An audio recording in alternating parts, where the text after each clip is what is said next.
"What? How is this even possible?" That's all Jack Miller could say when he saw it. His twin boys, who hadn't walked in years, standing, balancing, smiling. He thought he was dreaming. But this wasn't a dream. This was real. And it was happening in the middle of his living room. The same boys every doctor had given up on were now on their feet, and the woman standing in front of them, not a neurologist, not a therapist, just the maid he hired to mop the floor. She wasn't following a protocol. She was playing music, waving napkins, laughing. And somehow, it worked. Jack Miller had everything. Private jets, sky-high penthouses, a name that moved markets. But no amount of power could fix what was broken. After the crash that killed his wife and paralyzed their sons, Jack disappeared into work. Grief turned to silence, and silence turned into something worse. Acceptance. Dozens of experts tried. All failed. Then came Gloria Gibson. No clipboard, no credentials. Just a steady presence and a voice that filled the room with soul. Jack barely noticed her until the day he saw the impossible. But before we begin, click subscribe, like this video, and tell us where in the world you're watching from. I hope this video makes you believe kindness comes from the heart. The silence didn't come all at once. It crept in slowly, through the hospital walls, through the funeral, through the long ride home with 2 small wheelchairs and no car seat in the back. After the crash, Jack Miller stopped asking questions. He paid, scheduled, nodded. But nothing reached him. He lived 50 floors above the noise of Chicago, in a glass fortress where sunlight poured in but warmth never stayed. His sons, once wild with energy, now stared out windows like statues. Their laughter, gone. Their voices, rare. 2 years. That's how long it had been since Charles and Stephen had taken a step. That's how long Jack had been chasing solutions, with money, credentials, titles. If someone claimed they could help, Jack flew them in. No questions, no limits. But they all left. Some too proud to admit failure. Others too overwhelmed by the weight of a home frozen in grief. He buried himself in meetings, in flight plans, code reviews, quarterly earnings. The more the house hollowed, the busier he became. And then Gloria arrived. She didn't have a business card, didn't bring binders or charts, just a canvas bag, a kind smile, and a voice that sounded like it carried history. Jack barely glanced at her on the first day. She was the maid, that's all. She didn't ask for therapy notes, didn't mention the boy's condition. She just looked around the penthouse and asked softly, "What do they like?" Jack blinked. No one had asked that, not once. Most walked in and asked about muscle tone, range of motion, charts. But Gloria? She wanted to know what made them laugh. That evening, she hummed as she cleaned. Not pop songs, not lullabies. Something deeper, low, rich notes that filled the walls like light through cracked shutters. From the hallway, Jack paused. He heard it, soft clapping, a giggle, a sound he hadn't heard in months. He leaned closer. Stephen was grinning. Charles tapped a napkin to his knee, mimicking a rhythm only they understood. Gloria never looked up. She kept swaying, singing gently, like she'd known them all her life. Jack's hand gripped the doorframe. Something stirred in his chest, faint, unfamiliar. It wasn't hope, not yet, but it was something. And that something wouldn't let him look away. The second morning, Gloria didn't knock. She moved through the penthouse like she belonged there, not as a guest, not as staff, but like someone who knew how to bring warmth into cold spaces. Jack was on a call, pacing near the kitchen, when he heard it again. Not speech, not small talk. Music, low, slow, not meant for show. He followed the sound down the hall and stopped just outside the boys' playroom.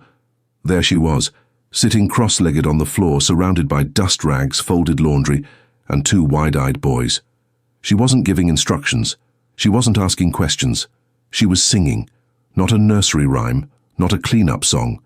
It was gospel, a deep, honey-rich melody that settled into the room like sunlight on still water.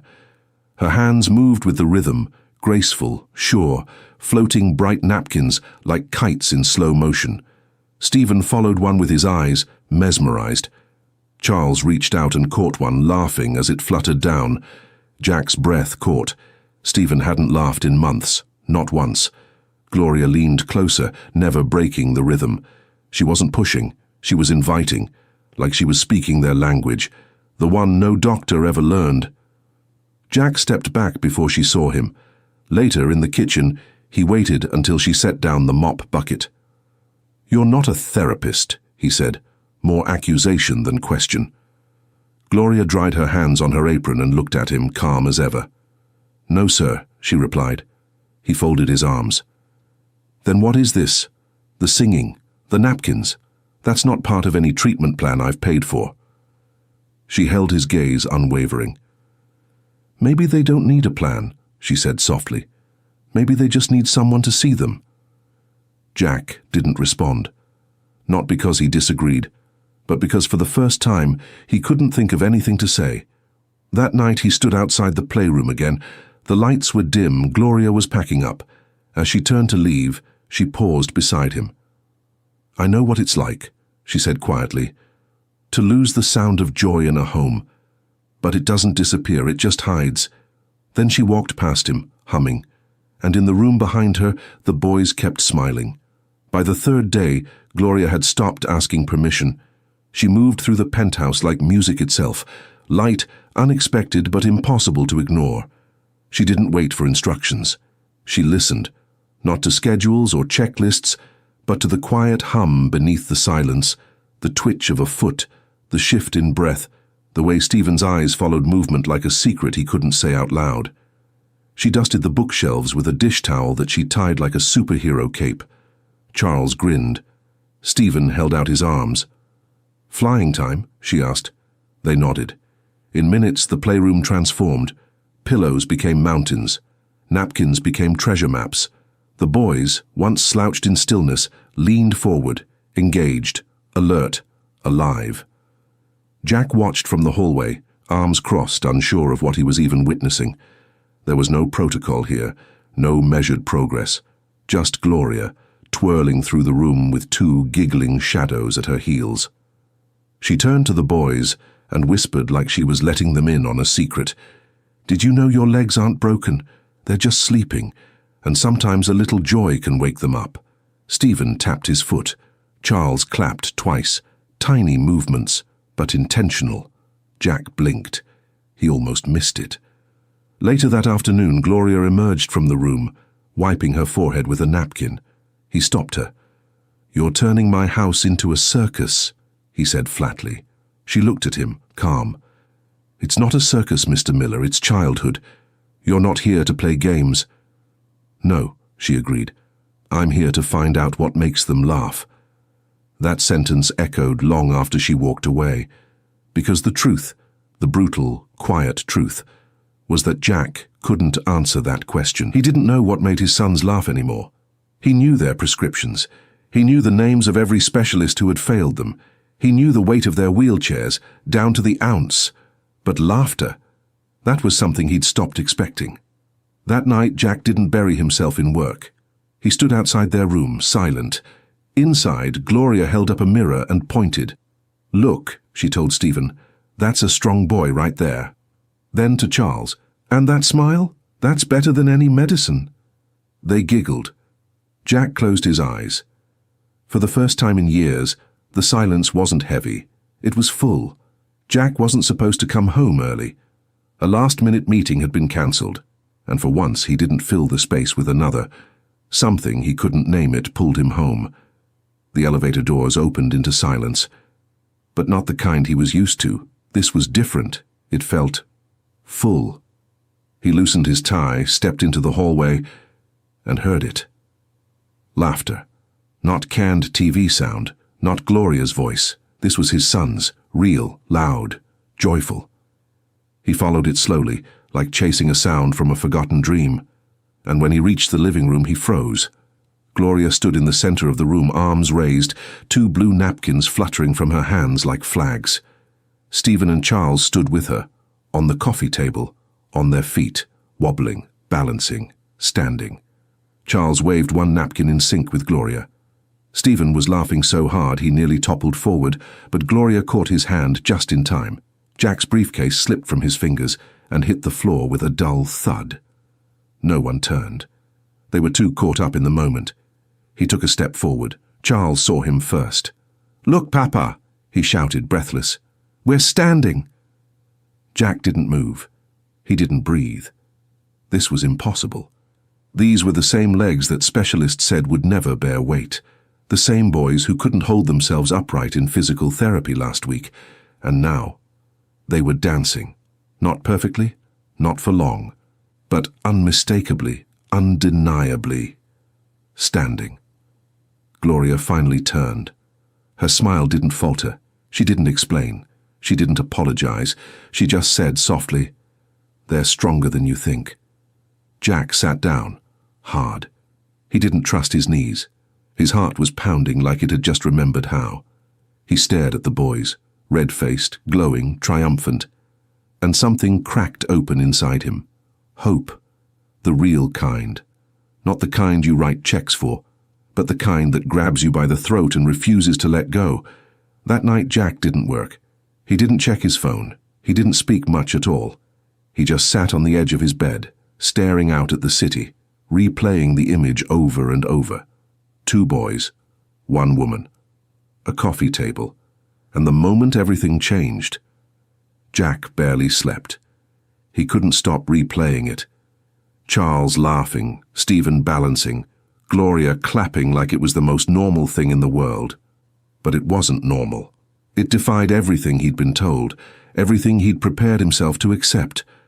By morning, awe had given way to something else. Fear. What if it wasn't real?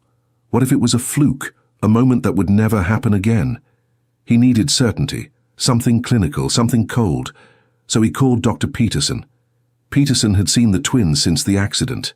A respected neurologist, measured, blunt. Jack trusted him because he never offered false hope. "I need you to come by the house," Jack said, keeping his voice even. "Are they okay?" "They stood," Jack answered. "With my own eyes, I saw them stand." There was a long pause. "I'll be there at 3. Jack didn't tell Gloria. When Peterson arrived, he stepped into the living room like a man entering a lab.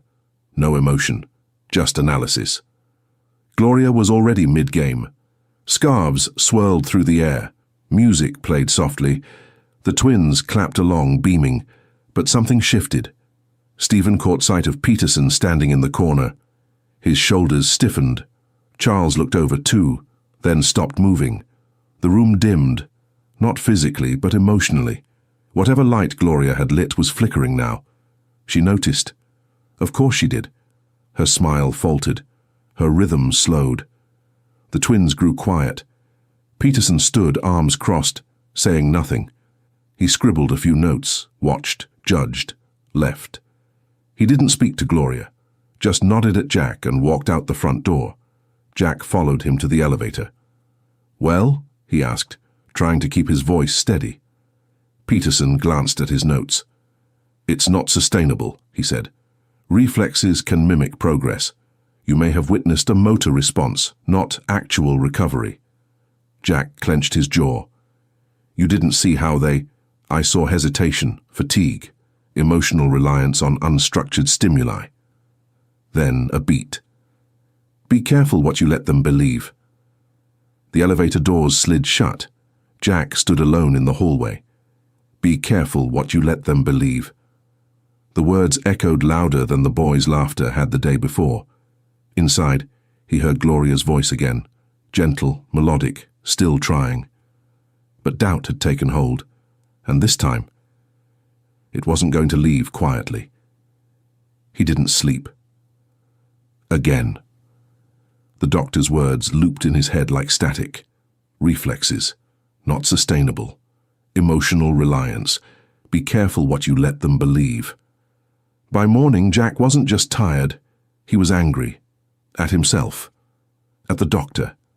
At how quickly he'd allowed hope to take root. He found Gloria in the kitchen, humming while rinsing dishes. The boys were in the other room, laughing at something she'd said. "Did you know Dr. Peterson came by yesterday?" Jack asked. She didn't turn. "I saw him." Jack stepped forward. "Then you know what he said."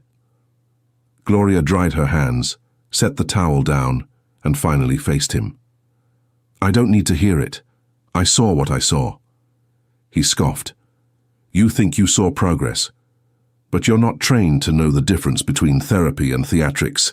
Her jaw tightened. "And you think degrees are what your boys need most?" Jack's voice rose before he could stop it. "They're my sons, Gloria, not some project for you to experiment on between chores." That one landed. For a moment she said nothing, then, "I'm not experimenting, Jack. I'm connecting. Something no one else here has even tried." "You made me look like a fool," he snapped. For 1 second, I believed maybe things were changing, but all I saw was you putting on a show." Her eyes didn't waver. "Are you more afraid of false hope, or the possibility that something real is happening, and it didn't come from you?" Silence. "You don't know what it's like," he muttered, softer now, "to watch your children disappear into stillness, to be told over and over again there's nothing left to try." Gloria took a step closer. "You're right. I haven't lived your pain, but I do know what it means to keep showing up anyway." Jack looked away. "I didn't ask you to give them hope," he said. "No," she replied. "You asked me to clean your floors. And maybe that's all you thought they needed." He shook his head, turning to leave. "Be careful," she said quietly, "how quickly you dismiss joy just because it wasn't prescribed." Later that night, Jack sat at the edge of his bed, staring at the city lights, trying to convince himself he was right. Then came a knock. Charles stood in the doorway, blanket in hand, eyes sleepy but clear. "I like Miss Gloria," he said softly. "She makes my legs feel magic." Jack didn't answer. Couldn't. He simply watched his son turn and shuffle back down the hall, feet dragging, legs shaky but moving. And for the first time in days, Jack didn't feel angry. He felt something else, the slow, brutal pull of guilt. The next morning, Jack stayed quiet. He didn't apologize, didn't bring up the fight, but he didn't interfere either. From the hallway, he watched Gloria enter the playroom with the same gentle rhythm. No bitterness in her voice, no shift in her spirit, just presence. Stephen was quieter than usual. Charles sat beside him, concerned. "Want to try something new today?" Gloria asked, crouching beside them. Stephen hesitated. His eyes flicked toward the door. Jack pulled back, out of sight. Gloria placed a small stack of blocks on the edge of a low table. "Here's the game," she whispered. "You're a tower builder. But this table, it's the edge of the world. Think you can reach it?" Stephen looked at her, unsure. She leaned in closer. "I'll be right here, but I won't catch you. You don't need me to." She stepped back. The room went still. Stephen placed both hands on the seat of his chair, pushed once. His legs trembled, nothing moved. He tried again. This time his knees locked, briefly. His face tightened with focus.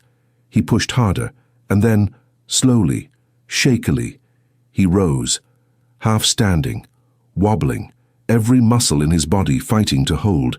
He reached out, grabbed a block. "I'm doing it," he gasped. Gloria didn't rush in. She didn't clap. She just smiled. "You are." Jack stepped into the doorway, barely breathing. Stephen turned his head. "Papa," he whispered, voice trembling. "I'm standing by myself." Jack's throat tightened. He moved forward, dropped to one knee beside him, steadying only with his voice. "You are, buddy. You really are." Stephen smiled, proud and exhausted, and slowly lowered himself back into his chair. Jack looked up at Gloria. She didn't say anything. Didn't need to. Her hand rested gently over her heart, her eyes shimmering, but steady. Jack sat there for a while, one hand on his son's shoulder, the other on the table's edge. He didn't say thank you, not yet. But the look he gave her, it said everything. The days that followed felt different. There was no grand announcement, no sudden shift. But something had opened, and Jack could feel it. Stephen smiled more. Charles asked questions. The silence in the penthouse no longer swallowed sound. It carried it. Gloria kept showing up with her bag of napkins and mismatched scarves. She still played music, still danced through the routines like joy was a language only the boys truly understood. But now, Jack watched with something new in his chest. Not fear, not doubt, wonder. And slowly, without being asked, he began to join them. At first, just clapping, then humming along. Then one morning, Charles held out a scarf. "You try, Papa." Jack took it, awkward at first, but then Gloria spun beside them, blue napkins floating in the air, and Jack Miller, the man who hadn't laughed in years, started waving his scarf in the air like a child. And he laughed, loud, free. His sons burst out laughing too. It became their new morning ritual. Music, movement, no rules, no reports, just rhythm, trust, and hope. Then came the moment. It happened on a Thursday. The light in the living room was golden, soft. Gloria laid out a small row of pillows across the rug. She didn't say much, just turned on the music and sat nearby. Charles stood beside the couch, one hand Jack was resting about to lightly say on the something, armrest. Asked if he needed help, but stopped. Charles looked at his brother, then at Gloria. Then he took one shaky step, then another, and then he let go. He walked, wobbly, unsure, but real, straight across the room, into Gloria's arms. She caught him not because he was falling, but because she knew how much it meant to arrive. Jack froze. Charles turned back, smiling. "I walked, Papa," he said through a laugh. Jack dropped to his knees, overcome. Tears spilled before he could catch them. Stephen clapped wildly. Gloria laughed softly, still holding Charles. Then Stephen stood. "I want to try," he said. And he did. They both walked that day. Not far, not fast, but together. Jack didn't call a doctor. He didn't reach for a chart. He just sat on the floor, arms open, and let his sons collapse into him, giggling, breathless, alive. Gloria knelt beside them, one hand on Jack's back. "They always had it in them," she whispered. "They just needed someone to believe." Jack looked at her. "I didn't know how," he said. "You do now." The penthouse didn't feel like glass and steel anymore. It breathed. Laughter echoed through the hallways. Music spilled from the playroom. And Jack Miller, once the man who lived for silence, found himself waking up early, just to hear the sound of his sons chasing each other through the kitchen. They weren't running yet, not fully, but they moved freely, joyfully. Every step was a miracle dressed as progress, and Jack was no longer watching from the sidelines. He was part of it. He clapped during morning games. He helped with the scarf dances. He even learned how to fold towels the way Gloria liked, just so he could stay in the room longer. Work still called, but it didn't own him anymore. For the first time in years, he chose breakfast over boardrooms, school drop-offs over status calls, because what Gloria gave them wasn't just healing, it was permission to live, to hope, to believe in something that couldn't be bought. One afternoon, Jack sat across from her at the dining table, the boys building towers nearby.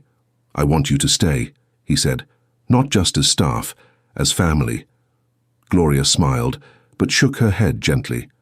"I was never here for the job." Jack frowned. "Then why?" She looked over at Charles and Stephen. "They were the reason. That's always been enough." Silence hung between them, but not the heavy kind. This one was full, earned. Before she left that evening, Jack walked her to the door. "Thank you," he said, voice low. Gloria touched his arm. "You don't need to thank me. You just need to keep going." And he did.